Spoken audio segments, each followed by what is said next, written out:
نمرود بڑا ظالم بادشاہ تھا، بہت ظلم لوگوں پر کرتا تھا اور پوری دنیا پر اس کی حکومت تھی۔ 4 بادشاہ ایسے گزرے ہیں جن کی حکومت پوری دنیا پر ہوئی۔ میں آخر میں آپ کو بتاؤں گا 4 بادشاہ، فی الحال نمرود کے تعلق سے بتاتا ہوں۔ کتابوں کے مطابق نمرود کی عمر 1000 برس تک ہوئی اور 300 برس تک یہ بیمار نہیں پڑا۔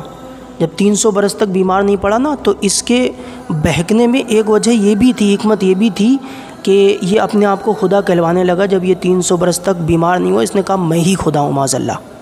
یہ جانتا نہیں تھا کہ میں کس سے جنگ کر رہا ہوں، اپنے آپ کو خدا کہلوا رہا ہوں، خدا سے جنگ کر رہا ہوں، جانتا نہیں تھا۔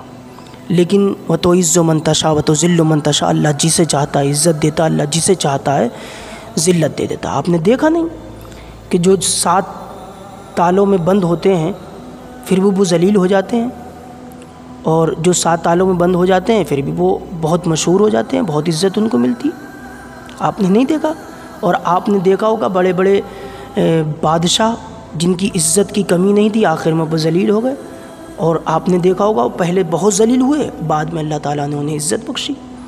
تو اللہ پاک جسے چاہے عزت دے، جسے چاہے ذلت دے، غرور کسی چیز پر نہیں کرنا چاہیے۔ خیر، نمرود کو غرور ہو گیا کہ میں 300 برس تک بیمار نہیں ہوا، میں ہی خدا ہوں، خدا کہلوانے لگا۔ اب جب خدا کا عذاب آتا ہے نا، تو کسی شکل میں بھی آ سکتا۔ کتابوں کے مطابق ایک لنگڑا مچھر، جو کہ لنگڑا مچھر تھا، اس کو اللہ تعالیٰ نے حکم دیا اور وہ نمرود کے ناک کے ذریعے دماغ میں جا کر کے بیٹھ گیا۔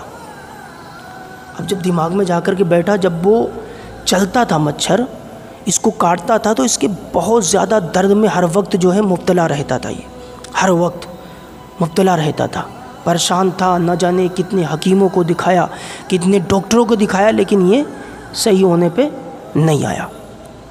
پھر ایک حکیم آیا جو کہ غالباً اسی کے ظلم و ستم کا مارا ہوا تھا۔ اس نے ایک تدبیر بتائی، کیا کہ ایک چمڑے کا جوتا لیا جائے اور اس سے اس کے سر کی مالش کی جائے۔ ٹھیک ہے، اس کی بات مانی گئی، چمڑے کا جوتا لایا گیا۔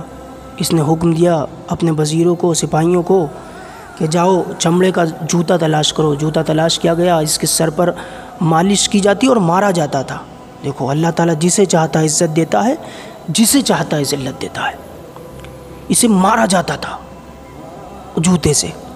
جب مچھر گھومتا تھا نا، جب جوتا زور سے مارا جاتا تھا تو وہ مچھر ایک جگہ بیٹھ جاتا تھا، اسے سکون ملتا تھا، یہ سمجھتا تھا یہی علاج ہے۔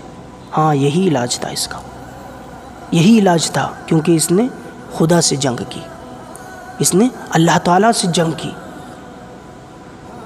جوتا پڑتا، مچھر بیٹھ جاتا، اسے سکون ملتا بار بار جوتے۔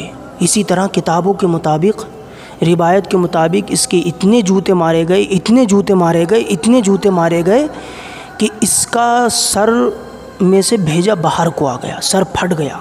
اللہ اکبر! کیوں؟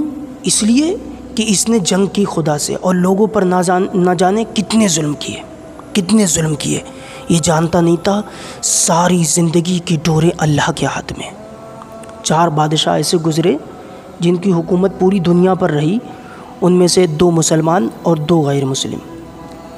ایک مسلمانوں میں حضرت سکندر ذوالقرنین رضی اللہ تعالیٰ عنہ، ایک حضرت داؤد علیہ السلام۔ پہلے حضرت سکندر ذوالقرنین، دوسرے حضرت داؤد علیہ السلام، اور 2 غیر مسلم جس میں سے ایک بخت نصر اور دوسرا یہ نمرود۔ ان 4 کی حکومت پوری دنیا پر رہی۔ ان دونوں نے بہت ظلم کیے، بہت ظلم کیے، اور ان کا انت بہت خراب ہوا، کیونکہ جو لوگوں پر ظلم کرتا ہے تو اللہ تعالیٰ اس کو عذاب میں مبتلا کر ہی دیتا۔ آپ نے نہ دیکھا جو لوگ بہت ستایا کرتے تھے، آج ایسی بیماری میں مبتلا ہو گئے کہ لوگوں کو بلا بلا کر معافی مانگتے ہیں۔ ہاں دوستو، ضروری نہیں کہ سارا عذاب تمہیں قیامت کے دن ہی ملے۔ کچھ عذاب اللہ تعالیٰ، کچھ گناہ کی سزا اللہ تعالیٰ دنیا پر ہی دے دیتا، جس میں ایک والدین کے ساتھ میں نافرمانی کرنے کی سزا جو ہے اللہ پاک دنیا میں دے دیتا ہے۔ وہاں تو ہوگا، لیکن یہاں بھی دینا ہے۔ اللہ تعالیٰ ہم سب کو لوگوں سے محبت کرنے کی توفیق عطا فرمائے۔